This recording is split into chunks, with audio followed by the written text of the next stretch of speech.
নমো ভগবতে বাসুদেবায় নমো। হরে কৃষ্ণ কৃষ্ণ কৃষ্ণ হরে হরে।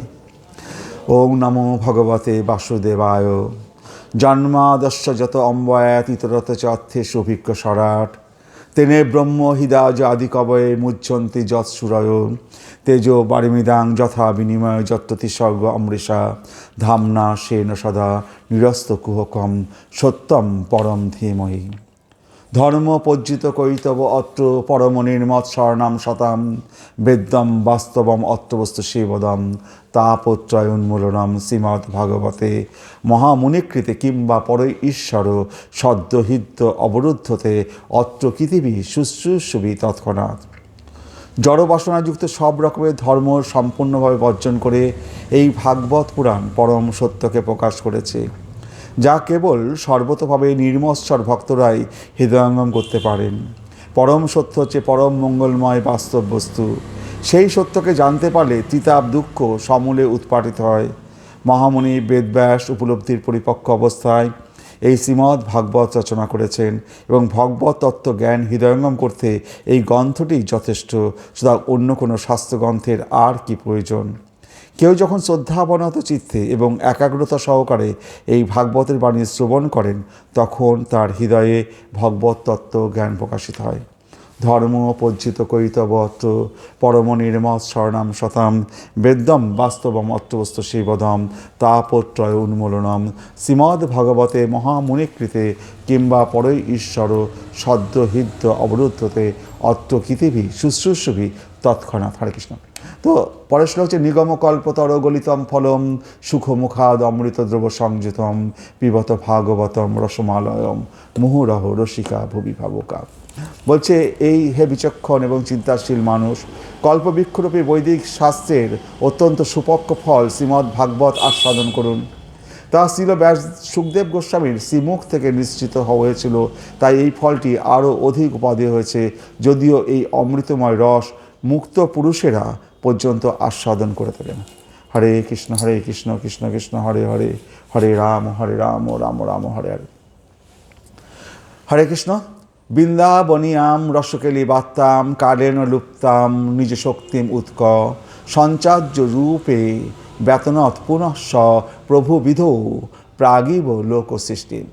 পরমেশ্বর ভগবান সৃষ্টির পূর্বে ব্রহ্মার হৃদয়ে যেভাবে বৈদিক জ্ঞান প্রকাশ করিয়াছিলেন, সেইভাবেই তিনি রূপ গোস্বামীকে তার স্বীয় শক্তি সঞ্চয়ন করে কালধর্মের প্রভাবে লুপ্ত বৃন্দাবনের রসকেলি বার্তা বিস্তার করেছিলেন। তো আমাদের গর্ভোদকশায়ী বিষ্ণুর নাভিপদ্ম থেকে যখন ব্রহ্মার সৃষ্টি হয়েছিল, তখন গর্ভোদকশায়ী বিষ্ণু ব্রহ্মার হৃদয়ে যে বৈদিক জ্ঞানকে প্রবিষ্ট করে দিয়েছিলেন, তেনে ব্রহ্ম হৃদাজ আদি কবয়ে, সেই আদিকবি ব্রহ্মার হৃদয়ে বৈদিক জ্ঞানকে প্রকাশ করিয়েছিলেন আমাদের গর্ভোদকশায়ী বিষ্ণু। ঠিক সেই রকম চৈতন্য মহাপ্রভু তার প্রিয় শিষ্য রূপ গোস্বামী এবং সনাতন গোস্বামীকে তাদের আলিঙ্গনের মাধ্যমে তাদের ভিতরে শক্তি সঞ্চার করেছিলেন। কেন? বৃন্দাবনিয়াম রসকেলি বার্তাম, বৃন্দাবনের রাধাকৃষ্ণের যে রসকেলি বার্তা, সেটা কালেন লুপ্তাম নিজ শক্তিম উৎক, কালের প্রভাবে সেগুলো হারিয়ে গেছে। সঞ্চার্য রূপে বেতনত পুনঃস প্রভুবিধ প্রাগিব লোক সৃষ্টিম। পরমেশ্বর ভগবান সৃষ্টির পূর্বে ব্রহ্মার হৃদয়ে যেভাবে বৈদিক জ্ঞান প্রকাশ করেছিলেন, সেইভাবে তিনি রূপ গোস্বামীকে, আমাদের চৈতন্য মহাপ্রভু, তার স্বীয় শক্তি সঞ্চারণ করে কালধর্মের প্রভাবে লুপ্ত বৃন্দাবনের রসকেলি বার্তা যাতে তারা প্রকাশ করতে পারে, সেই শক্তি সঞ্চার করেছিলেন। তো মুকুন্দ উপনিষদ অনুসারে বিদ্যা দুই প্রকার, একটা হচ্ছে পরাবিদ্যা, একটা হচ্ছে অপরাবিদ্যা। দে বিদ্যে বেদিতব্য ইতি হস্ম যদ ব্রহ্ম বেদ বদন্তি পরা চৈব পরাচ তত্রা পরা ঋগ্বেদ যজুর্বেদ সাম বেদ অর্থ বেদ শিক্ষাকল্প ব্যাকরণম নিরুক্তম ছন্দ জ্যোতিষাম ইতি অথ পরাজয়া তদক্ষর অধিগম্যতে। বিদ্যা দুই প্রকার, একটা হচ্ছে পারমার্থিক বিদ্যা, যেটাকে বলা হয় পরাবিদ্যা, আর একটা হচ্ছে জড় জাগতিক বিদ্যা, সেটা হচ্ছে অপরাবিদ্যা। সবকটি বেদ, ঋগ্বেদ, সামবেদ, যজুর্বেদ, অথর্ববেদ এবং তাদের এগুলো হচ্ছে আমাদের পরাবিদ্যা। আর একটা হচ্ছে শিক্ষা, কল্প, ব্যাকরণ, নিরুক্ত, ছন্দ, জ্যোতিষ, এগুলো হচ্ছে অপরাবিদ্যা। পরাবিদ্যার দ্বারা অক্ষর ব্রহ্ম বা পরম তত্ত্ব হৃদয়ঙ্গম করা যায়। আমরা পরাবিদ্যার দ্বারা ভগবান শ্রীকৃষ্ণকে জানতে পারি। আর অপরাবিদ্যার দ্বারা যেমন মুক্তিকামী বৈদান্তিকেরা ধর্মার্থকামীর মতো কৈতবযুক্ত ধর্ম অর্থ কাম মোক্ষকে বলা হয় চতুর্বর্গ, সেগুলি নিকৃষ্ট অপরাবিদ্যার অন্তর্গত। আমরা যে ধর্ম অর্থ কাম মোক্ষকে যারা এর সাধনা করে বা যারা এটাকে কামনা করে, এগুলো হচ্ছে অপরাবিদ্যার অন্তর্গত। যেমন আমরা পড়াশোনা করি, চাকরি পাবো, অনেক বড় অফিসার হবো, এগুলো হচ্ছে অপরাবিদ্যার অন্তর্গত। কারণ এইগুলো ধন দৌলতের মাধ্যমে আমাদের অনেক অর্থ হতে পারে, ধর্ম অর্থ কাম ও মোক্ষ আমরা লাভ করতে পারি। কিন্তু পরাবিদ্যা স্বয়ং স্বয়ং ভগবানকে জানতে গেলে সেই অক্ষর ব্রহ্ম স্বয়ং ভগবানের জানা যায় যে বিদ্যার দ্বারা অক্ষর ব্রহ্মকে জানা যায়, সেটা হচ্ছে পরাবিদ্যা, যেগুলো বেদ উপনিষদ সমস্ত 4টি বেদ সবগুলো। তো যে শাস্ত্র চিৎ জগৎ পারমার্থিক জীবন চিন্ময় স্বরূপ এবং চিন্ময় আত্মা সম্বন্ধে তথ্য প্রদান করে তাদের বলা হয় পরাবিদ্যা। তাহলে যে শাস্ত্র, আমরা কোন শাস্ত্র বলবো? যে শাস্ত্র চিৎ জগৎ পারমার্থিক জীবন চিন্ময় স্বরূপ এবং চিন্ময় আত্মা সম্বন্ধে তথ্য প্রদান করে তাদের বলা হয় পরাবিদ্যা। শ্রীমদ্ ভাগবতম পুরাণম অমলম বৈষ্ণবানাম প্রিয়ম যস্মিন পরমহংসম একম অমলম জ্ঞানম পরম গীয়তে তত্ত্ব জ্ঞান বিরাগ ভক্তি সহিতম নৈষ্কর্মম আবিষ্কৃতম তৎসিম্বন সুপঠন বিচরণ পর ভক্তা বিমুচ্যেত নর। তো শ্রীমদ্ ভাগবত হচ্ছে অমল পুরাণ। আমাদের ব্যাসদেব 18টি পুরাণ রচনা করেছিলেন, তারপরে তিনি শ্রীমদ্ ভাগবত রচনা করেছিলেন। তো ব্যাসদেব যে আগে যে 18টি পুরাণ রচনা করেছিলেন, সেই পুরাণগুলো অমল পুরাণ নয়, কারণ তার মধ্যে কোনোটা রজগুণ, কোনোটা তমগুণ, কোনোটা সত্য রজ তম 3 গুণ মিশ্রিত হয়ে একটা জবরজং একটা অবস্থা তৈরি করেছে এই পুরাণগুলো। সুতরাং আমাদের সেই জন্য যে বিষ্ণু পুরাণ বলুন, অনেক পুরাণ আছে, স্কন্দ পুরাণ আছে, ব্রহ্মবৈবর্ত পুরাণ আছে, সমস্ত যে পুরাণ আছে, দেবী পুরাণ আছে, এই সমস্ত যে পুরাণগুলো আছে, এই পুরাণগুলো আমাদেরকে মাথায় রাখতে হবে। সব পুরাণগুলো কিন্তু আমাদের পড়া উচিত না। যেগুলোর মধ্যে রজগুণ বেশি আছে সেগুলো যদি আমরা পড়ি আমাদের মধ্যে রজগুণ বৃদ্ধি পাবে। যেগুলো পুরাণের মধ্যে তমগুণ বেশি আছে সেগুলো যদি পড়ি আমাদের শরীরের মধ্যে তমগুণ বৃদ্ধি পাবে। এই যে সত্য রজ তম 3 গুণের যে খেলা চলছে আমাদের শরীরের মধ্যে, এইগুলোর থেকে ঊর্ধ্বে আমাদের সত্য গুণাত্মক হতে হবে। এই সত্য গুণাত্মক হতে গেলে আমাদের শ্রীমদ্ ভাগবতকে আশ্রয় করতে হবে। যে শ্রীমদ্ ভাগবত ব্যাসদেব এই 18টা পুরাণ রচনা করার পরে, যখন তিনি পুরাণ রচনা করার পরেও স্বয়ং ভগবানকে তিনি হৃদয়ের মধ্যে তিনি দর্শন করতে পারছিলেন না, সেই সময় সরস্বতী নদীর তীরে তিনি যখন বিমর্ষ চিত্তে বসে আছেন, সেই সময় নারদ মুনি এসে ব্যাসদেবকে বললেন, হে নারদ, তুমি এত চিন্তা করছো কেন? তখন ব্যাসদেব বললেন যে আমি যে এত পুরাণ রচনা করেছি, আমি যদি ঈশ্বরকে না পাই তাহলে পরে আমার শাস্ত্র পড়ে মানুষ, সাধারণ মানুষ তাহলে কী করে তারা উপকৃত হবে? তখন নারদ মুনি বললেন যে তুমি কৃষ্ণ বিষয়ক অমল পুরাণ শ্রীমদ্ ভাগবত রচনা করো। যে ভাগবত রচনা করলে পরে যার মধ্যে শুধু কৃষ্ণ বিষয়ক তথ্যই থাকবে, অন্য কোনো কিছু থাকবে না, কৃষ্ণ ছাড়া তার কোনো থাকবে না। তো সেই অমল পুরাণ যার মধ্যে কোনো মল নেই, সম্পূর্ণরূপে শুদ্ধ সত্তাত্মক মিষ্টির দলা, যেদিক দিয়ে কামড় দাও সেটা মিষ্টিই লাগবে, এইরকম একটা পুরাণ শ্রীমদ্ ভাগবত রচনা করলেন আমাদের ব্যাসদেব। কার নির্দেশনায়? শ্রী নারদ মুনির নির্দেশনায়। তাহলে আমাদের শ্রীমদ্ ভাগবত এসছে কীভাবে? প্রথমে গর্ভদক্ষের বিষ্ণু নাভিপদ্ম থেকে ব্রহ্মার সৃষ্টি, ব্রহ্মা সেই ভাগবতের জ্ঞানটা দিলেন তার সন্তান নারদ মুনিকে, নারদ মুনি দিলেন ব্যাসদেবকে, ব্যাসদেব দেবেন তার ছেলে সুখদেব গোস্বামীকে, সুখদেব গোস্বামীর শিষ্য অর্থাৎ সুখদেব গোস্বামীর কাছ থেকে পাবেন শ্রী সুত গোস্বামী। তারপরে গুরু পরম্পরার মাধ্যমে আমাদের কাছে এই শ্রীমদ্ ভাগবতটা নেমে এসেছে। সুতরাং এটা একটা গুরু পরম্পরার মাধ্যমে এই ভাগবত শাস্ত্রটা আমাদের কাছে, আমরা আজকে যে ভাগবত শাস্ত্র পড়ছি, এটা বহু বহু বছর, কোটি কোটি বছর আগে ভগবানের থেকে গুরু পরম্পরার মাধ্যমে হাত বদল হতে হতে হতে আজকে আমাদের কাছে এসে পৌঁছেছে। তাহলে শ্রীমদ্ ভাগবত হচ্ছে অমল পুরাণ। এই গ্রন্থ বৈষ্ণবদের অতি প্রিয়, কেননা এতে পরমহংসদের গ্রাহ্য পরম অমল জ্ঞান বর্ণিত হয়েছে। সেই শ্রীমদ্ ভাগবত দিব্য জ্ঞান বৈরাগ্য এবং ভক্তির সহিত জ্ঞান ও বিরাগ ভক্তি সহিতম। এই যে শ্রীমদ্ ভাগবত, এই যে জ্ঞান বৈরাগ্য এবং ভক্তির সহিত জড়জগৎ থেকে মুক্তির উপায় ব্যক্ত করে। তাহলে এই ভাগবতটা কী করে? এই ভাগবত শাস্ত্র জ্ঞান বৈরাগ্য এবং ভক্তির সহিত যুক্ত হয়ে জড়জগৎ থেকে মানুষকে মুক্তির উপায় ব্যক্ত করে। কারণ কি? মুক্তির কী করে হয়? একমাত্র মুক্তি প্রদাতা যিনি মুকুন্দ, তিনি হচ্ছেন স্বয়ং শ্রীকৃষ্ণ। যিনি শ্রীকৃষ্ণ, তার সম্বন্ধে যদি আমরা জানতে পারি তবেই আমরা মুক্ত হতে পারবো। তাহলে এই শাস্ত্র হচ্ছে, এই শ্রীমদ্ ভাগবত সম্পূর্ণরূপে কৃষ্ণ বিষয়ক, কৃষ্ণ সম্বন্ধীয়, কৃষ্ণ জ্ঞান বিষয়ক এবং কৃষ্ণকে জানার এটা একটা পরম একটা জিনিস শ্রীমদ্ ভাগবত। যে ভাগবত আমরা শ্রবণ করছি, এই শ্রবণ করলে জ্ঞান, বৈরাগ্য, ভক্তির সহিত জ্ঞান, বৈরাগ্য যেটা আমাদের হৃদয়ের মধ্যে আস্তে আস্তে প্রকাশিত হবে, তাহলে আমরা জড় জগৎ থেকে মুক্তির, জড় জগতে মুক্তির উপায় ব্যক্ত করে। তো আমরা মৃত্যুর সময়ে অন্যান্য দেবদেবীর কথা যদি আমরা ডাকি তাহলে হবে না, কারণ কোনো দেবদেবী কেউ আমাদের মৃত্যুর পরে কেউ আমাদের মুক্তি প্রদান করতে পারবে না, একমাত্র শ্রীকৃষ্ণ ছাড়া। সেই কারণে মৃত্যুর পরে সে যদি হিন্দু ধর্মের যে সম্প্রদায় হোক না কেন, তাকে সে বলো হরি হরি বল, তাকে বলতেই হচ্ছে। হরে কৃষ্ণ। তাহলে কী হচ্ছে, শ্রীমদ্ ভাগবত দিব্য জ্ঞান, বৈরাগ্য এবং ভক্তির সহিত, জ্ঞান বিরাগ ভক্তির সহিতম জড়জগৎ থেকে মুক্তির উপায় ব্যক্ত করে। যে কোনো ব্যক্তি যদি আন্তরিকভাবে শ্রীমদ্ ভাগবত উপলব্ধি করার চেষ্টা করেন, ভক্তিযুক্ত চিত্তে যথাযথভাবে শ্রবণ কীর্তন করেন, তিনি পূর্ণরূপে মুক্তি লাভ করেন। তাহলে শ্রীমদ্ ভাগবত শুধু শ্রবণ কীর্তন করলেই যথেষ্ট, এর জন্য তপস্যা বা অন্য কিছুর দরকার নেই। তৎসদ্য ধারণা মুনয় জ্ঞান ও বৈরাগ্য যুক্ত না পশ্যন্তি আত্মনিচ আত্মানম ভক্তা শ্রুত গৃহীতয়া।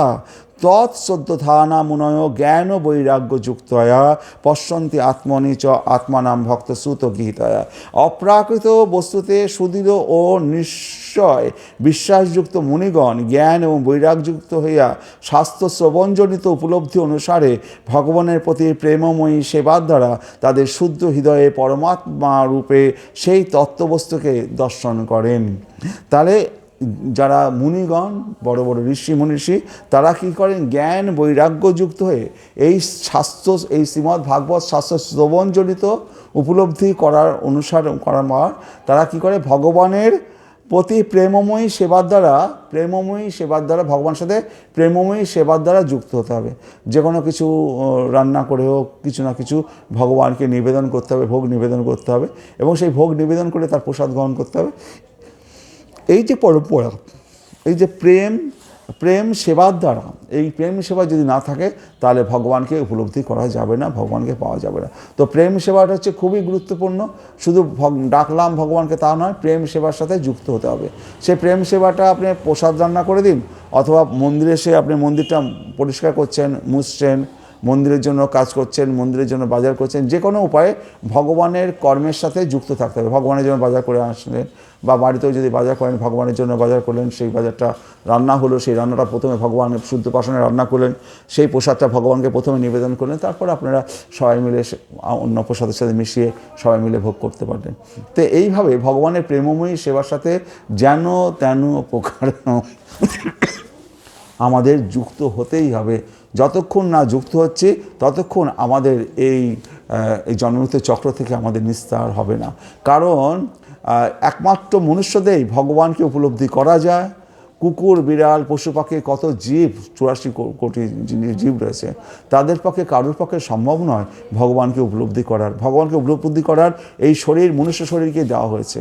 কুকুর, বিড়াল, অন্যান্য পশুদের শুধু মানে কি বলবো, কাম আর মোক্ষ ধরনের কাম আর হচ্ছে খাওয়া, কাম, এই সমস্ত জিনিসগুলি তারা ঘুমানো, আহার, নিদ্রা, কাম ও মৈথুন, এইগুলো সমস্ত জীবেরাই করে। কিন্তু মানুষ একমাত্র ভগবান উপলব্ধি করার যোগ্য। তাই এই শরীরে যদি আমরা ভগবান উপলব্ধি করার চেষ্টা না করি, তাহলে পরে হয়তো আমরা এরপরে যদি পশু জীবন আমাদের হয়ে যায়, তখন মন্দিরের ধারে বসে বসে শুয়ে দেখতে হবে যে কত ভক্ত আসতে যাচ্ছে, প্রণাম করছে, কিন্তু আমার পক্ষে ভগবানকে আর ডাকা সম্ভব হচ্ছে না। তখন নিজেকে কষ্ট হবে যে পরে আগের জন্ম যেটা আমি অতিবাহিত করলাম, আমি মন্দিরের কাছে থাকতাম, অত কোনোদিন মন্দিরে যেতাম না, বা একটু ভগবানের কথা শুনতাম না, আমার কত অপরাধ হয়ে গেল, আমি এখন পশু জীবন নিয়ে বসে আছি। আবার যদি মনুষ্য জীবন পাই তবে ভগবানের কথা আবার পাবো। আবার মনুষ্য জীবন পেলে সেই জন্মেও যদি ঈশ্বরের কৃপা না থাকে, সেই জন্মেও হয়তো এখনো ভগবানের জপ তপস্যা করলো না, ধন দৌলতের পিছনে ছুটে বেড়ালো। সেই কারণে ভগবানের সাথে যুক্ত থাকাটা এটা পরম সৌভাগ্যের বিষয়। যেন তেন প্রকারেণ, যে যেভাবে খুশি সেইভাবেই সে যুক্ত হতে পারে। হরে কৃষ্ণ। তো বলছে শ্রীমদ্ ভাগবতের চেয়ে অমল আমরা হ্যাঁ সুতরাং অপ্রাকৃত বস্তুতে সুদৃঢ় নিশ্চয় বিশ্বাসযুক্ত মুনিগণ জ্ঞান এবং বৈরাগ্যযুক্ত হয়ে শাস্ত্র শ্রবণজনিত উপলব্ধি অনুসারে ভগবানের প্রতি প্রেমময়ী সেবার দ্বারা তাদের শুদ্ধ হৃদয়ে পরমাত্মা রূপে সেই তত্ত্ববস্তুকে দর্শন করেন। সালে মুনিগণ পরমাত্মা রূপে তারা হৃদয়ের মধ্যে তাদের ভগবানকে দর্শন করে থাকেন পরমাত্মা রূপে। কিন্তু আমরা পরমাত্মা রূপে দর্শন করব না, আমরা স্বয়ং ভগবানকে আমরা ভগবান রূপে দর্শন করব। আর এই মুনিগণ পরমাত্মা রূপে দর্শন করবেন।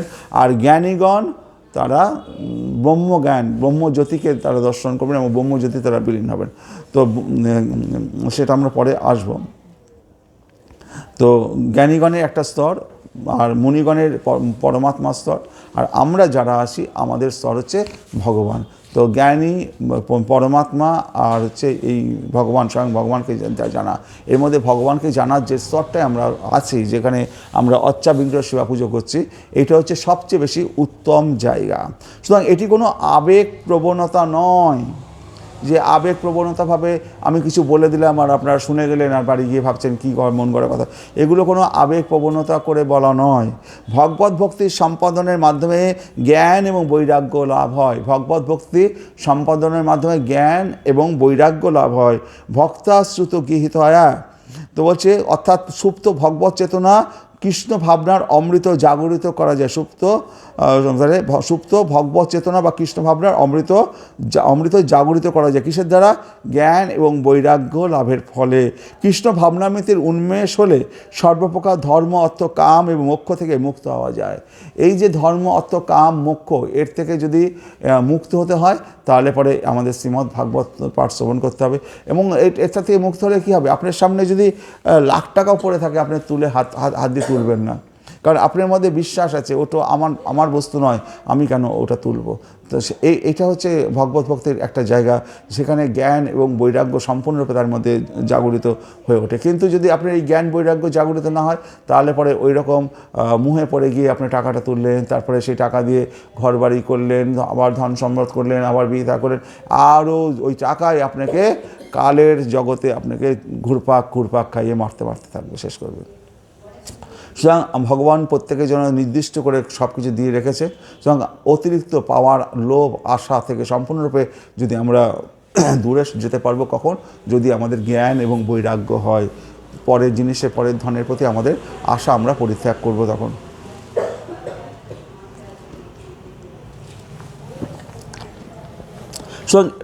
সুতরাং এটি কোনো আবেগ প্রবণতা নয়।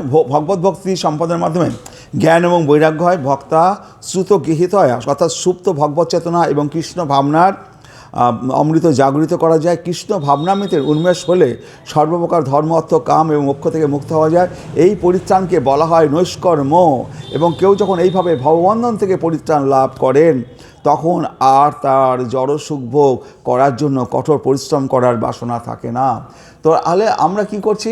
আমরা এই জড় সুখ ভোগ করার জন্য আমরা কঠোর পরিশ্রম করছি।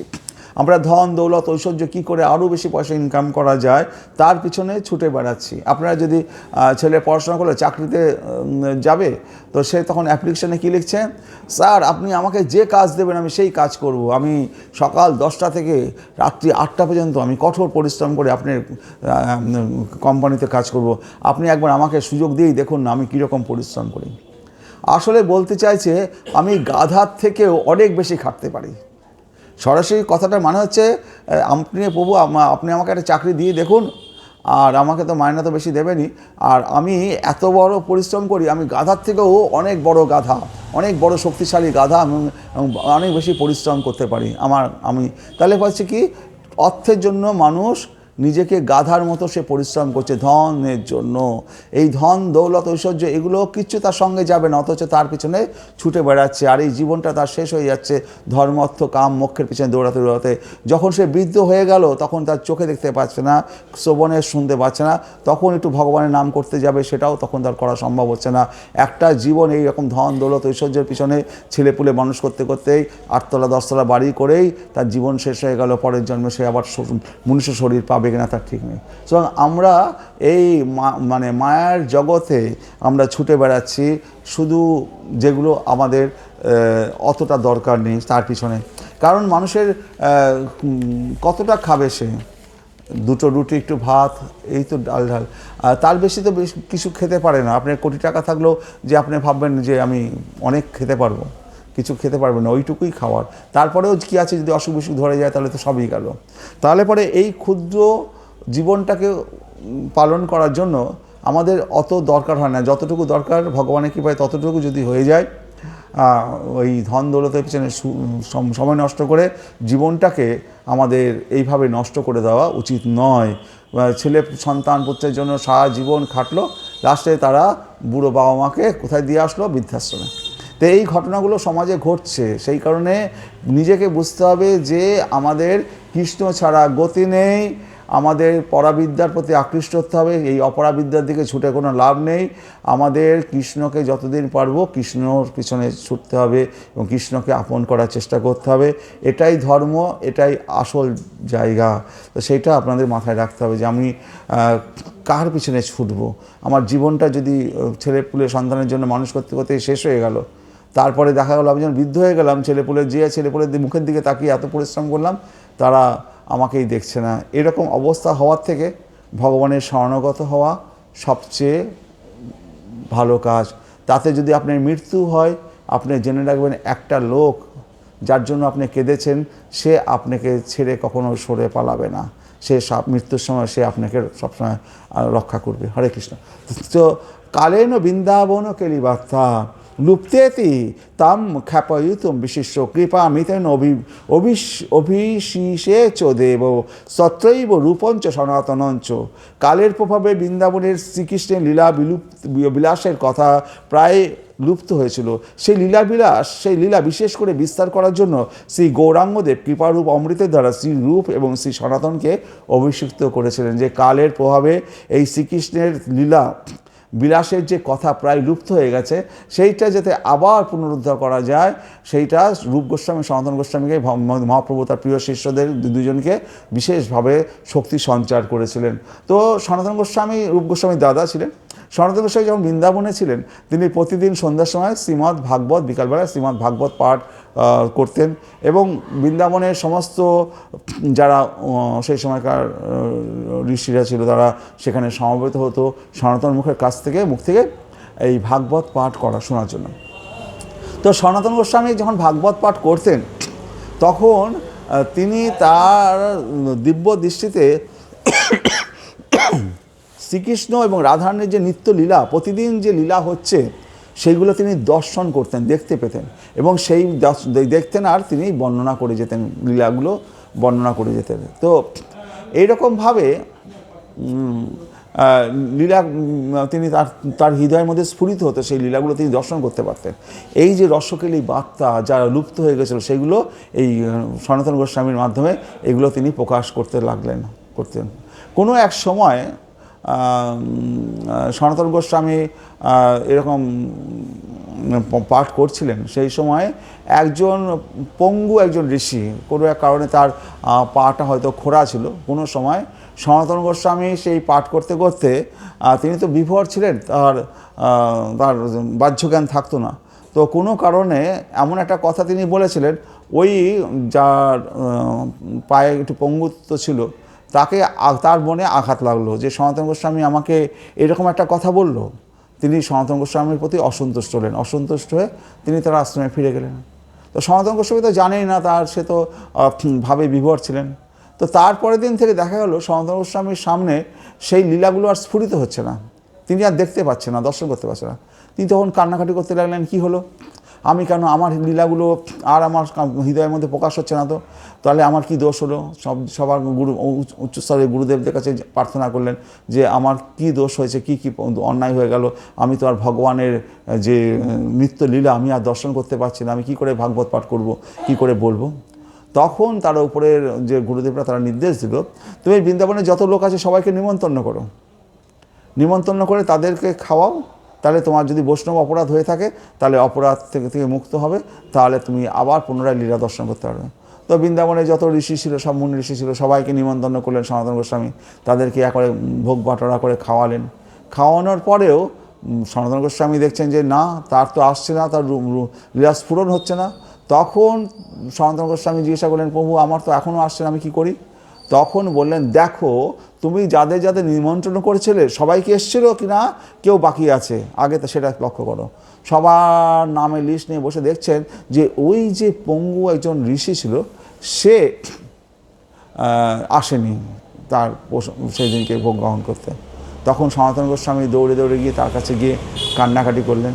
সে বললো যে দেখো তুমি পাঠ করার সময় এমন একটা কথা বলেছো যেটা আমাকে আঘাত করেছে, আমি মনে করি সেটা তুমি আমাকেই বলেছো, সেই কারণে আমি রাগ করে তোমার মহলে চলে এসেছিলাম এবং সেই কারণে প্রসাদ গ্রহণ করতে যাইনি। সনাতন গোস্বামী বললেন, প্রভু আপনি ক্ষমা করবেন, আমি সেই সময় আমি মানে বাহ্য জ্ঞানে মানে জ্ঞানেই ছিলাম না, আমি তো সেই ভগবানের রূপ লীলা দর্শনেই আমি বিভোর ছিলাম, আমি জানি না আমার কি অপরাধ হয়েছে, আপনি আমাকে ক্ষমা করুন। তখন উনি বললেন যে যদি তুমি যদি না জেনে, তুমি যদি রূপলীলা দর্শন করতে গিয়ে না জেনে যদি আমাকে আঘাত করো, যেটা জন্য তুমি দায়ী নও, তাহলে পরে তোমার দিব্যলীলা অবশ্যই স্ফুরিত হবে। হ্যাঁ, তখন সনাতন গোস্বামী আবার দিব্যলীলা স্ফুরিত হওয়া শুরু করলো, তাকে আবার প্রসাদ গ্রহণ করিয়ে খাইয়ে দিল। তাহলে সেই কারণে আমাদের এটা চলই আছে, আমাদের যদি কোনো বৈষ্ণব অপরাধ হয় তাহলে পরে যদি বৈষ্ণবদের সেবা করানো যায় তাহলে পরে সেই পাপ থেকে উদ্ধার করা যায়। হরে কৃষ্ণ। তাহলে কালের প্রভাবে বৃন্দাবনে যে শ্রীকৃষ্ণের লীলাবিলাসের কথা প্রায় লুপ্ত হয়েছিল, সেই লীলা বিশেষ করে বিস্তার করার জন্য শ্রী গৌরাঙ্গদেব কৃপারূপ অমৃতের দ্বারা শ্রী রূপ এবং শ্রী সনাতন গোস্বামীকে অভিষিক্ত করেছিলেন। কালেন বৃন্দাবন কেলিবার্তা লুপ্তেতি তাম খ্যাপয়ুতম বিশেষ্য কৃপা মিতেন অভিশেষে চ দেব সত্যৈব রূপঞ্চ সনাতনঞ্চ নমে অভক্ত চতুর্বেদী মদ্ভক্ত সপচ প্রিয় তস্মৈ দেয়ম তত গ্রাহ্যম সচ পূজ্য যথাহি অহম। চতুর্বেদী পাঠী অর্থাৎ চতুর্বেদীর ব্রাহ্মণ হলে যে ভক্ত হয় তা এমন নয়। আমার ভক্ত চণ্ডালকুলে জন্মগ্রহণ করলেও আমার অত্যন্ত প্রিয়, তাকেই দান করা উচিত, তার প্রসাদেই গ্রহণ করা উচিত। তাহলে পরে মহাপ্রভু চৈতন্য মহাপ্রভু বলছে যে চতুর্বেদী ব্রাহ্মণ যদি হয় আর সে যদি কৃষ্ণনাম না করে, কৃষ্ণভক্ত না হয়, তাহলে পরে তার জলস্পর্শ করা উচিত না। কিন্তু যদি চণ্ডালু হয়, নিচু জাতীয় হয়, সে যদি হরে কৃষ্ণ নাম করে, সে যদি কৃষ্ণ ভক্ত হয়, বৈষ্ণব হয়, তবে অবশ্যই তার সাথে সঙ্গ করা যায়, তার জল গ্রহণ করা যায়। নমো মহাবদান্যায় কৃষ্ণ প্রেম পদায়তে কৃষ্ণায় কৃষ্ণ চৈতন্য নামনে গৌরতৃষ্ণ। সেই নম মহাবদান্যায়, সেই বদান্য মানে সবচেয়ে বেশি যিনি দাতা, নম মহাবদান্যায় কৃষ্ণ প্রেম পদায়তে, যিনি কৃষ্ণ প্রেমকে প্রদান করেছেন এই কলিযুগের মানুষের কাছে, কৃষ্ণায় কৃষ্ণ চৈতন্য নামনে, সেই শ্রীকৃষ্ণ যিনি কৃষ্ণ চৈতন্য নামে আমাদের এই নদিয়ায় গৌর দেশে আবির্ভূত হয়েছেন, তাকে আমি নামে গৌর তিষ্ঠে নম, তাকে আমি প্রণাম করছি। অহো বত সপচ অত গরিয়ান যৎ জিউ ভাগ্রে বত্ততে নাম তুভ্যম তেপু তপতে জুহুবু স্নু আজ্জা ব্রহ্ম অনুচু নাম গিনন্তি যেতে। বলছে শ্রী চৈতন্য মহাপ্রভু তখন এই শ্লোকটি বললেন, হে ভগবান, যাদের জিহ্বায় আপনার নাম বিরাজ করে তারা যদি অত্যন্ত নিষ্কুলে জন্মগ্রহণ করে তাহলেও তারা শ্রেষ্ঠ। যারা আপনার নাম কীর্তন করেন, যারা সব রকম তপস্যা করছেন, সমস্ত যজ্ঞ করছেন, সর্বতীর্থে স্নান করছেন এবং সমস্ত বেদ পাঠ করছেন, সুতরাং তারা আজ্য মধ্যে পরিগণিত। অহবত সপচ তত গরিয়ান যৎ শিভাগ্রে বত্ততে নাম তুভ্যম তেপু তপতে জুহুবু শস্নু আজ্জা ব্রহ্ম অনুচ নাম গিনন্তি যেতে। তাহলে বলছে শ্রুতিম অপরে স্মৃতিম ইতরে ভারতম অন্যে ভজন্ত ভব ভীতা অহম ইহ নন্দম বন্দে যস্য অলিন্দে পরম ব্রহ্ম। তো সংসার ভয়ে ভীত মানুষেরা কেউ শ্রুতিকে, কেউ স্মৃতিকে, কেউ বা মহাভারতকে ভজনা করেন। আমি কিন্তু কেবল সেই শ্রীনন্দেরই বন্দনা করি যার অলিন্দে শ্রীকৃষ্ণ খেলা করে, সেই স্বয়ং ব্রহ্মস্বরূপ শ্রীকৃষ্ণ যার অলিন্দে খেলা করে। কার অলিন্দে খেলা করে? শ্রী নন্দ মহারাজের অলিন্দে, নন্দ মহারাজের সেই প্রাঙ্গণে কে খেলা করছে? শ্রীকৃষ্ণ আর বলরাম খেলা করছে। তাই বলছে যে সংসার ভয় ভীত মানুষেরা সেই কেউ শ্রুতিকে, কেউ বেদকে, কেউ স্মৃতিকে, পুরাণকে, কেউ বা মহাভারতকে আশ্রয় করে রাত দিন মাথা ঠুকে মরছে ভগবানের জন্য, তাদের ভজনা করছে। কিন্তু আমি কেবল সেই শ্রীনন্দেরই ভজনা করি, সেই নন্দ মহারাজ সে এত কি পুণ্য করেছে, যার অলিন্দে স্বয়ং ভগবান খেলা করছে, সেই বালগোপাল সেজে, শ্রীকৃষ্ণ এবং বলরাম দুই ভাই সেজে তার অলিন্দে খেলা করছে। এরকম সৌভাগ্য সমগ্র পৃথিবীর মধ্যে দেবদেবী কেন কারোর পাওয়া সম্ভব নয়। সেই শ্রী নন্দ মহারাজকেই আমি সবচেয়ে বেশি শ্রদ্ধা করছি, প্রণাম করছি। শ্যামম এব পরম রূপম পুরী মধুপুরী বরা বয়ম কৈশোরম ধেয়ম আদ্য এব পরারস।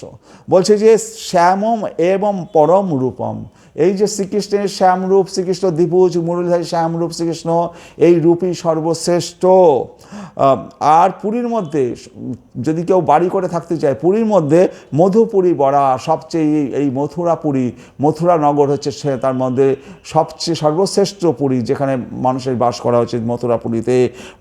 কৈশোর কম, আর ওই শ্রীকৃষ্ণের যে কৈশোর বয়স, এই 14 বছর 12 বছরের যে কৈশোর বয়সের যে শ্রীকৃষ্ণ, সেই বয়সের শ্রীকৃষ্ণই ধেয়ম, সেটাই আমাদের ধ্যান করার যোগ্য। অর্থাৎ শৃঙ্গার রসই সর্বশ্রেষ্ঠ রস, যে বয়সে তিনি স্বয়ং গোপীদের নিয়ে রাধারানীকে শৃঙ্গার রস পরিবেশন করেছেন, রসলীলা করেছেন, সেই রসই হচ্ছে সর্বশ্রেষ্ঠ রস। তাহলে শ্যাম সুন্দর রূপই সর্বশ্রেষ্ঠ রূপ, মথুরাই সর্বশ্রেষ্ঠ পুরী যেখানে বাস করা যায়। কৈশোর বয়সেই ধেয়, শ্রীকৃষ্ণের কৈশোর বয়স এই 12-14 বছরের বালক, যিনি যমুনার তীরে গোপীদের নিয়ে তিনি লীলা খেলা করে বেড়াচ্ছেন, সেই কৈশোর বয়সের সেই দ্বিভুজ মুরলীধারী শ্যামসুন্দর শ্রীকৃষ্ণই আমাদের ধেয়। এবং আদ্য অর্থাৎ শৃঙ্গার রসই শ্রেষ্ঠ রস, যত রকম রস আছে তার মধ্যে শৃঙ্গার রসই হচ্ছে সর্বশ্রেষ্ঠ রস। কৃষ্ণতত্ত্ব, ভক্তিতত্ত্ব, রসতত্ত্ব প্রান্ত সব শিখাইল প্রভু ভাগবত সিদ্ধান্ত। এই রূপ গোস্বামীকে প্রয়াগে 10 দিন, প্রয়াগেও দশাশ্বমেধ ঘাট আছে, সেই ঘাটে রূপ গোস্বামী প্রায় 1 মাস হবে, সনাতন গোস্বামীকে 10 দিন ধরে, আর রূপ গোস্বামীকে প্রায় 1 মাস ধরে এই কৃষ্ণতত্ত্ব, ভক্তিতত্ত্ব, রসতত্ত্ব তিনি জ্ঞান দিয়েছিলেন, যে জ্ঞানের দ্বারা পরবর্তীকালে এই শ্রী রূপ গোস্বামী ভক্তি সিদ্ধান্ত, মানে ভক্তি রসামৃত সিন্ধু থেকে শুরু করে অনেক গ্রন্থ রচনা করে গেছেন শ্রী রূপ গোস্বামী আমাদের জন্য। কার কৃপায়? এই চৈতন্য মহাপ্রভু কৃপায়। যে চৈতন্য মহাপ্রভু সেই প্রয়াগে দশাশ্বমেধ ঘাটে 1 মাস ধরে রূপ গোস্বামীকে বিভিন্ন ভক্তিতত্ত্ব, কৃষ্ণতত্ত্ব, ভক্তিতত্ত্ব এবং রসতত্ত্ব নিয়ে জ্ঞান দিয়ে গেছেন। সেই জ্ঞানের ভাণ্ডার খুলে রূপ গোস্বামী আমাদেরকে সমস্ত গ্রন্থ রচনা করে আমাদের কাছে পরিবেশন করেছেন। সব শিখাইল প্রভু ভাগবত সিদ্ধান্ত। শ্রী চৈতন্য মহাপ্রভু ছিল রূপ গোস্বামীকে কৃষ্ণতত্ত্ব, ভক্তিতত্ত্ব, রসতত্ত্বের সীমা, রাধাকৃষ্ণের মাধুর্য প্রেম পর্যন্ত ভাগবতের সমস্ত সিদ্ধান্ত শিক্ষা দান করিয়েছিলেন। শ্রীরূপ হৃদয়ে প্রভু শক্তি সঞ্চারিলা, সর্বতত্ত্ব নিরূপণে প্রবীণ করিলা। শ্রীরূপ হৃদয়ে প্রভু শক্তি সঞ্চারিয়া, মানে মহাপ্রভু শ্রীরূপের হৃদয়ে শক্তি সঞ্চার করেছেন এবং সর্বতত্ত্ব নিরূপণে প্রবীণ করিলেন, এবং সমস্ত শাস্ত্রে তাকে প্রবীণ করলেন, মানে পণ্ডিত করে তুললেন। এবং শুধু নিজেই চৈতন্য মহাপ্রভু নিজেই রূপ গোস্বামীকে শক্তি সঞ্চার করেছেন তা না, যখন নিত্যানন্দ প্রভু এসছেন, নিত্যানন্দকে বলছেন মহাপ্রভু, নিতাই তুমি এই রূপকে একটু তোমার শক্তি দাও, ও যাতে পরবর্তী প্রজন্মকে তার কৃপার ফলস্বরূপ বিভিন্ন শাস্ত্র রচনা করতে পারে। যারা স্বরূপ দামোদর রয়েছে, রায় রামানন্দ, তাদেরকে পর্যন্ত মহাপ্রভু বলছেন, হে রায় রামানন্দ, হে স্বরূপ দামোদর, এই রূপ সনাতনকে তোমরা কৃপা করো, যাতে এরা আগামী দিনে এই ভক্তি শাস্ত্র আমাদের গৌড়ীয় বৈষ্ণবের পরম্পরাকে তারা পরিচালনা করতে পারে। তাহলে মহাপ্রভু নিজে তো শক্তি সঞ্চার করছেনই, তার যে উচ্চমার্গের সমস্ত ভক্তরা রয়েছে তাদেরকেও অনুরোধ করছেন তারাও যেন এই রূপ সনাতনকে তার শক্তি সঞ্চার। এবার এই রূপ সনাতন তো বৃন্দাবনে পাঠিয়ে দিলেন মহাপ্রভু, রূপ সনাতনকে তোমরা বৃন্দাবনে যাও, সেখানে সেই সমস্ত তীর্থগুলো সব হারিয়ে গেছে, বনের মধ্যে জঙ্গল হয়ে গেছে পুরো বৃন্দাবনে। 500 বছর আগে তখন বৃন্দাবনে বাঘ সিংহ ঘুরে বেড়াতো, গভীর জঙ্গল, মানুষের বসবাস শূন্য প্রায় জায়গা, দূরে দূরে কিছু ছোট ছোট গ্রাম ছাড়া কোনো বৃন্দাবনে তেমন কোনো লোক বাস করতো না, গভীর ঝোড় জঙ্গল। তো সেখানে রূপ সনাতন সেখানে গেলেন, তাকে পাঠিয়ে দিলেন, তাদেরকে বললেন যে বিভিন্ন জায়গায় মোগলদের আমলে মোগলদের অত্যাচারে সমস্ত অনেক বিগ্রহ রাজস্থানে লুকিয়ে পালিয়ে নিয়ে যাওয়া হয়েছে। যেমন গোবিন্দদেবজি রাজস্থানের রাজবাড়িতে পূজিত হয়, যদি আপনারা কখন রাজস্থানের রাজবাড়িতে যান সেখানে গোবিন্দদেবজি দর্শন করতে পারবেন। তো সেই রকম 3টে বিগ্রহ রাজস্থানে বিশেষভাবে পূজিত হয়, গোবিন্দদেবজি, মদনমোহন আর গোপীনাথ। তো আরও সমস্ত কিছু বিগ্রহ যেগুলোকে বা বৃন্দাবনে সেগুলোকে এই মোগলদের অত্যাচারে তাদেরকে মাটির মধ্যে বা কোথাও তাদেরকে গুপ্তভাবে রেখে দিয়ে গেছিলো সেই সমস্ত তখনকার দিনের ব্রাহ্মণ পুরোহিতেরা। তো তারা হয়তো সেই সময় মোগলদের হাতে হয়তো হত্যাই হয়ে গেছে, কেউ জানে না কোথায় কোন বিগ্রহ মাটির তলে রাখা আছে কেউ জানে না। এই রূপ সনাতনকে পাঠালেন এই লুপ্ত তীর্থকে উদ্ধার করতে, যে হারিয়ে গেছে এই বৃন্দাবন। আজকে আপনারা বৃন্দাবনে যাচ্ছেন, কত কিছু দর্শন করতে পারছেন। এগুলো এই রূপ সনাতন যদি না আসতেন, তারা যদি কৃপা করে এই সমস্তগুলো প্রকাশ না করতেন, আজকে আমরা কেউ রাধাকুণ্ডে স্নান করতে পারতাম না। রাধাকুণ্ড খুঁজে খুঁজে পাচ্ছেন না রূপ সনাতন। তখন মহাপ্রভু গেলেন সেখানে, মহাপ্রভু গিয়ে বললেন যে একটা জায়গায় বসে সেখানে মহাপ্রভু বসে কাঁদছেন আর পা দিয়ে মাটিটা খুঁড়ছেন। তখন রূপ সনাতনকে বুঝতে পারলেন এইটাই হচ্ছে রাধাকুণ্ড। সেইখানে খনন করে রাধাকুণ্ড তৈরি করা হলো। মহাপ্রভু নিজে রাধাকুণ্ড শ্যামকুণ্ডকে দর্শন করিয়ে দিয়ে গেলেন, এখানে ছিল রাধাকুণ্ড শ্যামকুণ্ড।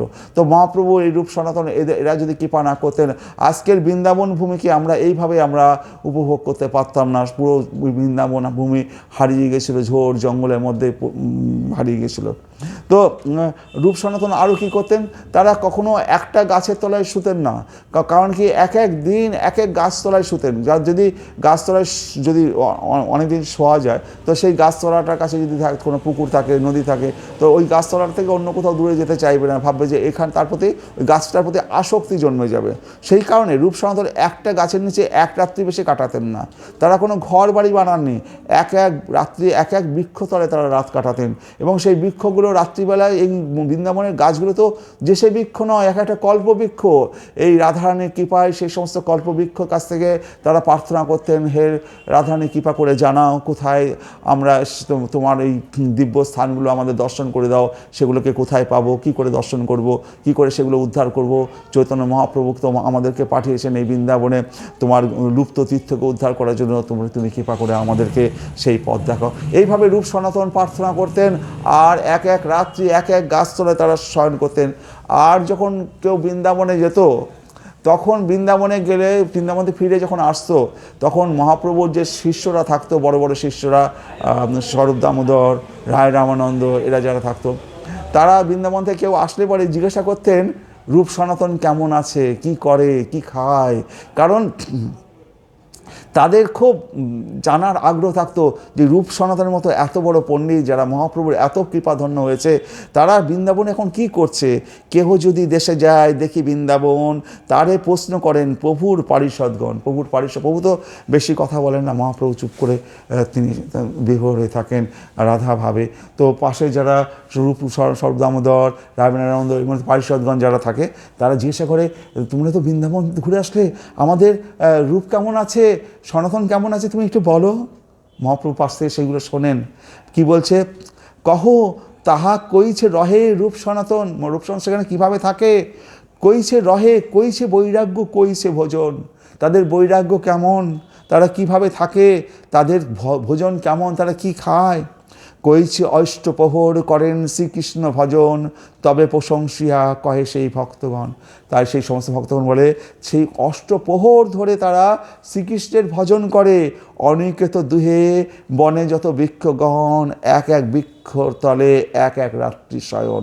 তারা অনিকেত দুহে, তারা দুই ভাই কোনো ঘর বাড়ি করেনি, কোনো অনিকেত করেনি। বনে যত বৃক্ষগণ, যত বৃক্ষ গাছগুলো রয়েছে, এক এক বৃক্ষতলে এক এক রাত্রি শয়ন। এক রাত্রি বেশি এক বৃক্ষের তলে দুটো রাত্রি কাটান না, এক এক বৃক্ষতলে এক এক রাত্রি শয়ন। বিপ্রগৃহে স্থূল ভিক্ষা, কাহা মাধু করি, শুষ্ক রুটি চানা চিবায় ভোগ পরিহরি। তারা দিনের বেলায় কোনো বাড়ি বৃন্দাবনের গৃহস্থ বাড়িতে ভিক্ষা মাঙে। কেউ একটা শুষ্ক রুটি দেয়, তরকারিও দেয় না, সেই শুষ্ক রুটি পিঁপড়কে স্থূল ভিক্ষা, এই শুষ্ক রুটি চেয়ে নেয়। কাহা মাধুকরি, রান্না করে খাবে কী করে, মাধুকরি, এই মাধুকরি করে তারা খায়।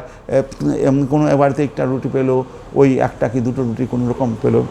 তো আবার কি করে, শুষ্ক রুটি চানা চিবায় ভোগ পরিহরে। এই শুষ্ক রুটি লবণও থাকে না, কোনো সবজিও থাকে না, সেই শুষ্ক রুটি দাঁত দিয়ে চিবিয়ে খায়, কখনো ছোলা খায়। এইভাবে শুধু জীবনটাকে তারা রক্ষা করে। কখনো কখনো যদি কোথাও রুটি যেতে না পারে, রুটি যদি একটা দুটো বেশি পায়, তাহলে কি করে, যমুনার তীরে যে বালি আছে না, বালির মধ্যে ওরা রুটিটাকে ভাঁজ করে বালির মধ্যে পুঁতে রাখে। তারপরের দিন সেই রুটি বের করে খায়। মানে আমাদের এসি যেমন রাখে, ওইরকমভাবে রুটিটাকে বালির মধ্যে রেখে দেয়, তারপরের দিন তারা খায়। এইভাবে তারা তারা তারা যে হোসেন শাহের মন্ত্রী ছিল, একজন অর্থমন্ত্রী, একজন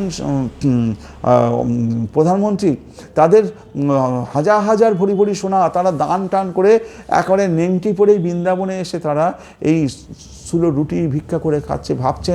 ভাবতে পারেন তারা কোন স্তরের তারা ভক্ত। তারা সমস্ত ধন সম্পদ সমস্ত বিলিয়ে ঘর সংসার সমস্ত কিছু ছেড়ে দিয়ে বৃন্দাবনের মাটিতে কি পেয়েছে তারা এইভাবে স্থূল রুটি খাচ্ছে, এক এক রাত্রি এক এক বৃক্ষতলে শুয়ে থাকছে। তাহলে বলছে করয় মাত্র হাতে কাঁথা ছেঁড়া বহির্বাস, কৃষ্ণ কথা কৃষ্ণ নাম নর্তন উল্লাস। করয় মাত্র হাতে, করয় মানে হাতে যে কুমণ্ডল থাকে, সেই কুমণ্ডলে একটু জল থাকে, কারণ জল তেষ্টা পেলে জল তো খেতে হবে। করোয়া মাত্র হাতে কাঁথা ছেঁড়া কাঁথা, সেই কাঁথার মধ্যে শতচিহ্ন ছেঁড়া কাঁথা তাদের গায়ে বহির্বাস। কৃষ্ণ কথা কৃষ্ণ নাম নর্তন উল্লাস, তারা কৃষ্ণ কথা বলে, আর কৃষ্ণ কথা বলেই তারা কখনো কখনো নৃত্য করছে। অষ্টপ্রহর কৃষ্ণ ভজন চারিদণ্ড শয়নে, নাম সংকীর্তনে সেও নহে কোনো দিনে। অষ্টপ্রহর কৃষ্ণ ভজন, তারা অষ্টপ্রহর ধরে কৃষ্ণ ভজন করে। কখনো কখনো তারা চারিদণ্ড শয়নে, চার দণ্ড কখনো কখনো ঘুমাতে পারে, আর চার দণ্ড মানে প্রায় 2-3 ঘন্টা সময় ঘুমাতে পারে। আর নাম সংকীর্তনে সেও নহে কোনো দিনে, আর যখন নাম সংকীর্তন করে কোনো দিন সেই চারিদণ্ডও তারা ঘুমাতে পারে না। কৃষ্ণ ভক্তি রসশাস্ত্র করয় লিখন, চৈতন্য কথা শুনে করয় চৈতন্য চিন্তন।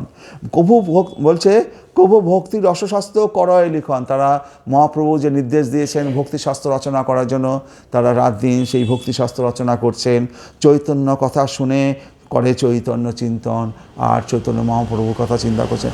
স্বয়ং চৈতন্য মহাপ্রভু, স্বয়ং শ্রীকৃষ্ণ মহাপ্রভু তাদেরকে নিজের কাছে না রেখে পাঠিয়ে দিচ্ছে বৃন্দাবনে। তারা মহাপ্রভু স্বয়ং শ্রীকৃষ্ণ, এরা দুই ভাই জানে, সেই শ্রীকৃষ্ণ যেহেতু তাদের বৃন্দাবনে পাঠিয়ে দিয়েছে, শ্রীকৃষ্ণের সান্নিধ্যেও তারা থাকতে পারছে না, কিন্তু বৃন্দাবনে পড়ে আছে। কিন্তু কৃষ্ণ ওইখান চৈতন্য মহাপ্রভু ওইখান থেকে তাদেরকে যে ভালোবাসাটা দিচ্ছে তাতেই তাদের হৃদয় ভরে যাচ্ছে। তারা সেইখানটায় থেকেই মহাপ্রভুর নির্দেশ যেটা দিয়েছে সেটাই তারা মাথায় করে নিয়ে পালন করছে। তাতে মহাপ্রভুর দর্শন হোক অথবা না হোক, তারা মহাপ্রভুর নির্দেশকে পালন করায় তাই যথাযোগ্য মনে করেছে। মহাপ্রভু যখন অন্তর্ধান হলেন তো সকলেই ছুটে যাবে, তো তার হাতে রূপ সনাতন তো ছুটে যাওয়া উচিত পুরীতে, যে মহাপ্রভুর অন্তর্ধান হলো কীভাবে আমরা সেটা আগে দেখব। রূপ সনাতন তা করেননি, তারা বৃন্দাবন ছেড়ে কোথাও যায়নি, যেহেতু মহাপ্রভুর নির্দেশ তাদেরকে বৃন্দাবনে থাকতে দিয়েছে, নির্দেশ দিয়ে সেই কারণে রূপ সনাতন সেখানে বসে বসে কাঁদছে, কিন্তু বলতে পারছে না। সনাতন গোস্বামী একদিন ভক্ত সমাজে ভাগবত পাঠ করছে, গাছ থেকে একটা পাতা উড়ে এসে সনাতন গোস্বামীর গায়ে পড়েছে, সাথে সাথে পাতাটা আগুনে দাও দাও করে জ্বলে উঠলো। সবারা বললো, সনাতন গোস্বামীকে বললো, প্রভু এ কী হলো, গাছের পাতা আপনার গায়ে পড়ে পাতাটা যে আগুনে জ্বলে গেল। সনাতন গোস্বামী তখন বলছে যে আর কি বলবো, মহাপ্রভুর বিরহে তার গায়ে আগুনের মতো এমন তেজ যে গাছের পাতা পড়লে সেই পাতায় আগুন জ্বলে যাচ্ছে, কিন্তু ভিতরে সেই তেজকে তিনি প্রশমিত করে রেখেছেন, কিন্তু প্রকাশ করছেন না। রাধারানীর ঘটনা একবার ঘটেছিল। রাধারানী তখন কৃষ্ণ বিরহে যখন কাতর হয়ে আছে, তখন ললিতা বিশাখা তারা বলছে, রাধারানী তোমার মনের দুঃখ আমাদেরকে একটু বলো, আমরা একটু শুনি। দুঃখ বললে তো মনের কষ্টটা একটু লাঘব হয়, একটু কম হয়, আমরা শুনেছি, তুমি একটু তোমার দুঃখ বলো। রাধারানী বলছেন যে দেখ, আমার দুঃখের কথা তোরা শুনতে চাস না, আমি যদি দুঃখের কথা বলি সমস্ত পৃথিবী ভূমণ্ডল আগুন ধরে যাবে, তারা কোনো জীব বাস করতে পারবে না। আমাকে আমার দুঃখটাকে আমার হৃদয়ের মধ্যে লুকিয়ে রাখতে দে, ওই কৃষ্ণ বিরহের দুঃখের কথা আমাকে প্রকাশ করতে দিস না, এটা আমার হৃদয়ের মধ্যেই থাকুক। আমার হৃদয় জ্বলে যাক, পুড়ে যাক, সমস্ত বিশ্বকে তো আমাকে রক্ষা করতে হবে। তো কৃষ্ণ বিরহে এই রূপ সনাতন, সেখানে তারা এক একটা রাত এক একটা দিন তারা ভগবানের জন্য অতিবাহিত করছে। কবু ভক্তি রসশাস্ত্র করয় লিখন, চৈতন্য কথা শুনে করে চৈতন্য চিন্তন। হৃদিযস্য প্রেরণয়া প্রবর্তিত অহম বরাক রূপপি, তস্য হরে পদকমলম বন্দে চৈতন্য দেবস্য। হৃদয়ে যার প্রেরণার দ্বারা অতিদিন কাঙ্গাল রূপ আমি ভক্তিগ্রন্থ রচনায় প্রবৃত্ত হয়েছি, সেই গৌর হরি শ্রী চৈতন্য দেবের শ্রী পাদ পদ্ম আমি বন্দনা বন্দনা করি। হৃদি যস্য প্রেরণয়া প্রবর্তিত অহম বরাকরূপপি তস্য হরে পদকমলম বন্দে চৈতন্য দেবস্য। এই মতো 10 দিনে প্রয়াগে রহিয়া শ্রীরূপে শিক্ষা দিল শক্তি সঞ্চারিয়া। তাহলে 10 দিন ধরে শ্রীরূপ গোস্বামীকে সনাতন গোস্বামী আমাদের চৈতন্য মহাপ্রভু শিক্ষা দিয়েছিলেন। তেষাম সতত যুক্তা নাম ভজতাম প্রীতিপূর্বকম দদামি বুদ্ধি যোগম তম যেন মামু প্রজান্তিতে। যারা নিরন্তর প্রীতি সহকারে যারা নিরন্তর প্রীতি সহকারে আমার সেবা করে, আমি তাদের বুদ্ধি প্রদান করি, যার ফলে তারা আমার কাছে আসতে পারে। তাহলে ভগবানের যারা সেবা করবে, তো ভগবান স্বয়ং তার হৃদয়ের মধ্যে বুদ্ধি প্রদান করবে। তো ভগবান হৃদয়ে বুদ্ধিটা কোথায় প্রদান করে? হৃদয়ের মধ্যে। আমরা ভাবি আমাদের বুদ্ধিটা মাথার মধ্যে আছে, কিন্তু এই পরাবিদ্যা কৃষ্ণ ভক্তি এই বুদ্ধি আমাদের হৃদয়ের মধ্যে প্রকাশিত হয়, মাথার মধ্যে নয়। তাহলে যারা নিরন্তর প্রীতি সহকারে আমার সেবা করে, আমি তাদের বুদ্ধি প্রদান করি, যার ফলে তারা আমার কাছে আসতে পারে। ইহা যস্য হরে দাস্য কর্মণা মনসা গিরা নিখিলা সপ্প বস্তাস জীবন মুক্ত সা উচ্চতে। যে ব্যক্তি তার দেহ মন এবং বাক্যের দ্বারা পরমেশ্বর ভগবান শ্রীকৃষ্ণের সেবায় যুক্ত হয়েছেন, তিনি তথাকথিত জড়জাগতিক কার্যকলাপে যুক্ত থাকলেও জীবন মুক্ত। যে ব্যক্তি তার দেহ মন এবং বাক্যের দ্বারা পরমেশ্বর ভগবান শ্রীকৃষ্ণের সেবায় যুক্ত হয়েছে, তারা যদি এই মায়ার জগতে বিচরণও করে, তিনি তথাকথিত এই জড়জাগতিক কার্যকলাপে যুক্তও থাকে, তবুও তিনি জীবন মুক্ত, তিনি মুক্ত পুরুষ। প্রভু কহে শুনরূপ ভক্তি রসের লক্ষণ সূত্ররূপে কহি বিস্তার না যায় বর্ণন। যে প্রভু রূপ গোস্বামীকে যখন তিনি জ্ঞান প্রদান করছেন, ভক্তি রসের কথা বলছেন, কৃষ্ণদত্তের কথা বলছে যে হে রূপ তুমি শোনো, ভক্তি রসের লক্ষণ, এই লক্ষণ সূত্ররূপে কই, ছোট্ট করে বলবো, সূত্ররূপে বিস্তার না যায় বর্ণন। এটাকে বিস্তার করে আমার পক্ষে বলা সম্ভব নয়, সেই সময় নিয়ে আমি তোমাকে সূত্র করে ফর্মুলাটুকু বলে দিচ্ছি, সেটাই তুমি শ্রবণ করো, তারপর তুমি বিস্তার করো। তাই বলছে যে সূত্ররূপে বর্ণনা করছি, খুবই সূত্র আকারে। পারাপার শূন্য গভীর ভক্তি রসসিন্ধু তোমায় চাখাইতে তার কহি এক বিন্দু। এই যে ভক্তির রসসিন্ধু, এই ভক্তির রসের যে সমুদ্র, সিন্ধু মানে সমুদ্র, এই ভক্তি রসের সিন্ধু কত বড় পারাপার শূন্য। সমুদ্রের তো পার আছে, এপার আছে, ওপার আছে, কিন্তু এই ভক্তি রসের সমুদ্রের পারাপার নেই। তারা সে মানে অনন্ত সেই ভক্তিরসের সমুদ্র। আর সেই ভক্তিরসের সমুদ্র থেকে এক বিন্দু জল তুলে তোমার মুখে দিচ্ছি, জিভে চাখাইতে দিচ্ছি এক বিন্দু তোমাকে, তুমি শুধু চেখে দেখো। এত কিছু তো তোমায় খাওয়াতে পারবো না, এই পারাপার শূন্য সমুদ্র ভক্তির রসের হাস্য তোমাকে শুধু চাখতে দিচ্ছি। আমরা যখন খাবার রান্না হয় তখন বাড়ির গত্রী বলে এই একটু খেয়ে দেখো তো লবণ হয়েছে কিনা, একটু স্বাদটা কেমন হয়েছে, শুধু চাখার জন্য একটু দিচ্ছেন মহাপ্রভু রূপ গোস্বামীর জীবে, যে তোমাকে চাখাইতে দিচ্ছি এক বিন্দু এই পারাপার শূন্য ভক্তির রসম সিন্ধুর। আর এই এক বিন্দু থেকে আমাদের শ্রী রূপ গোস্বামী আমাদের শাস্ত্র রচনা করছেন। এই তো ব্রহ্মাণ্ড ভরি অনন্ত জীবগণ 84 লক্ষ জনিতে করয় ভ্রমণ। এই তো ব্রহ্মাণ্ডে ভরি অনন্ত জীবগণ, এই ব্রহ্মাণ্ডে অনন্ত জীব 84 লক্ষ জনিতে ভ্রমণ করছে। কোনো জন্মে কুকুর হচ্ছে, কোনো জন্মে বিড়াল হচ্ছে, কোনো জন্মে শুকর হচ্ছে, কোনো জন্মে সিংহ হচ্ছে, বাঘ হচ্ছে, হাতি হচ্ছে। এই যে অনন্ত করে জন্মতে এই জীবাত্মা ঘুরপাক করে মরতে জন্ম মৃত্যু চক্রে আবর্তিত হতে 84 লক্ষ বাদে কখনো এই মনুষ্য জন্ম পেয়েছে। এই মনুষ্য জন্মও যদি সে সফলভাবে না কাটাতে পারে, আবার সেই পশু জীবনে ফিরে যেতে হবে, আবার কোনো জন্মে হয়তো মনুষ্য জীবন পাবে। তাই বলছে এই ব্রহ্মাণ্ড ভ্রমিতে অনন্ত জীবগণ 84 লক্ষ জনিতে করয় ভ্রমণ জলজা নবলক্ষানি স্থাবরা লক্ষ বিংশতি ক্রিময় রুদ্র সংখ্যক পক্ষী নাম 10 লক্ষ নাম 300 লক্ষানি পশব 4 লক্ষানি মনুষা। বলছে 9 লক্ষ জলজ প্রাণী রয়েছে, এই মাছ জলের মধ্যে যে সমস্ত প্রাণী থাকে। 9 লক্ষ আছে জলজ প্রাণী, 20 লক্ষ হচ্ছে বৃক্ষলতা, এই যে গাছপালা বৃক্ষলতা দেখছি, 20 লক্ষ হচ্ছে বৃক্ষলতা আদি স্থাবর, এই বৃক্ষলতা স্থাবর। কৃমি কীট সরীসৃপ আদি আছে 11 লক্ষ। আর 10 লক্ষ আকাশে যে পাখি উড়ে ঘোরে তারা হচ্ছে 10 লক্ষ প্রকারের প্রজাতির পাখি রয়েছে। আর 30 লক্ষ পশু, পশু মানে 4 পায়ে হাতি, বাঘ, সিংহ, এইসব 30 লক্ষ পশু, আর মাত্র 4 লক্ষ হচ্ছে মনুষ্য। এই মোট 84 লক্ষ জনি অতিক্রম করে এই মনুষ্য জীবন পায়। এই যে 4 লক্ষ মনুষ্য জীবন, এই 4 লক্ষের মধ্যেও তো অনেকে আছে যারা ধর্মের, আমাদের আধ্যাত্মিক সনাতন ধর্মের মধ্যে আসতে পারেনি। এই 4 লক্ষের মধ্যে অনেকে রয়েছে তারা বাইরে মানুষের জীবন পেয়েছে বটে, কিন্তু ধর্মকে জানতে পারেনি। হরে কৃষ্ণ। তো ন জায়তে মৃয়তে বা কদাচি নায়ম ভূত্তা ভবিতা বা ন ভুয়ো অজ নিত্য শাশ্বত অহম পুরাণ ন হন্যতে হন্যমানে শরীরে। ন জায়তে মৃয়তে বা কদাচিন নায়ম ভূত্তা ভবিতা বা ন ভুয়ো অজ নিত্য শাশ্বত হম পুরাণ ন হন্যতে হন্যমানে শরীরে। আত্মার জন্ম হয় না বা মৃত্যু হয় না, তার অস্তিত্ব কখনো বিনষ্ট হয় না, সে অজ নিত্য শাশ্বত এবং চিরপুরাতন। দেহকে হত্যা করা হলেও তাকে হত্যা করা যায় না। আমরা যদি কৃষ্ণ অর্জুনকে বলছে যে এই যে